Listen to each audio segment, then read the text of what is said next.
Alors, on voit, on a un tableau, on va faire quelques mises en forme simples. En fait, si je fais fichier imprimer, ce que l'on voit, c'est que le quadrillage que l'on aurait normalement dans notre tableau, par défaut, ne va pas s'afficher quand on fait l'impression. Donc en fait, là, ce qu'on va faire, c'est qu'on va mettre des bordures, donc on fait un petit peu comme on veut. Là, je vais sélectionner tout ça. Les bordures, on va pouvoir les mettre grâce à ça. Donc je vais choisir toutes les bordures. Vous voyez, là, voilà, ça change de couleur, donc là, on est sûr d'avoir des bordures. Ensuite, je vais sélectionner ces cases-là. Donc on fait toujours une sélection des cellules. Et ensuite, on choisit la mise en forme que l'on veut mettre. Donc, par exemple, je vais dire en gras. Ici, je vais pouvoir dire que c'est centré. Je pourrais grossir un petit peu la taille du texte si je veux. Donc, on voit que la hauteur des lignes augmente également. Tous ces chiffres-là, c'est des ventes ou des dépenses. Donc, je peux les sélectionner et je peux cliquer sur ce bouton-là pour mettre en euros. Donc soit je le fais comme ça, voilà, ou soit je vais choisir dans la liste déroulante, au lieu de standard, je choisis monétaire ou comptabilité. Si jamais un jour vous avez ça qui apparaît, ça veut dire que la case n'est pas assez grande. Dans ce cas-là, on viendra entre les deux colonnes là-haut, entre B et C, et j'agrandis à la main. Ou alors je peux aussi double-cliquer, et du coup ça agrandit automatiquement la hauteur, enfin la largeur de mes cellules.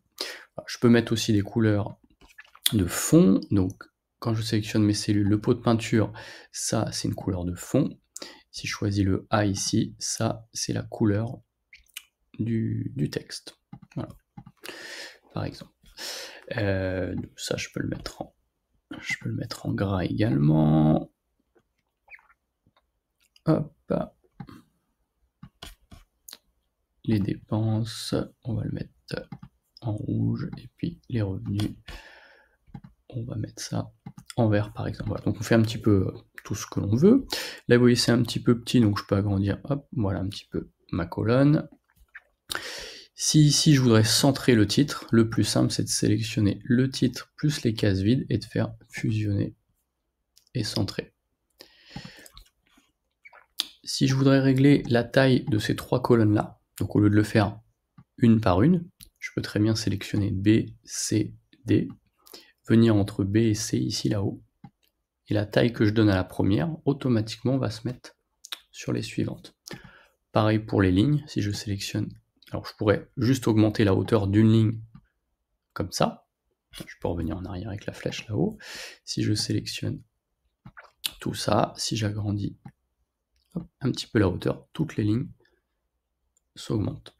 Si après, donc on voit que le texte, par défaut, quand la case est plus haute, le texte est en bas, je peux avec ça dire en bas, au milieu, en haut de ma case. Et ça serait pour dire à gauche, au milieu ou à droite. On va le laisser comme ça, sachant que les chiffres restent toujours à droite par défaut.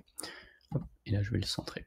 Voilà, donc là on a fait une petite mise en page simple. Si je fais fichier imprimer, voilà, je vois que mon tableau est ici.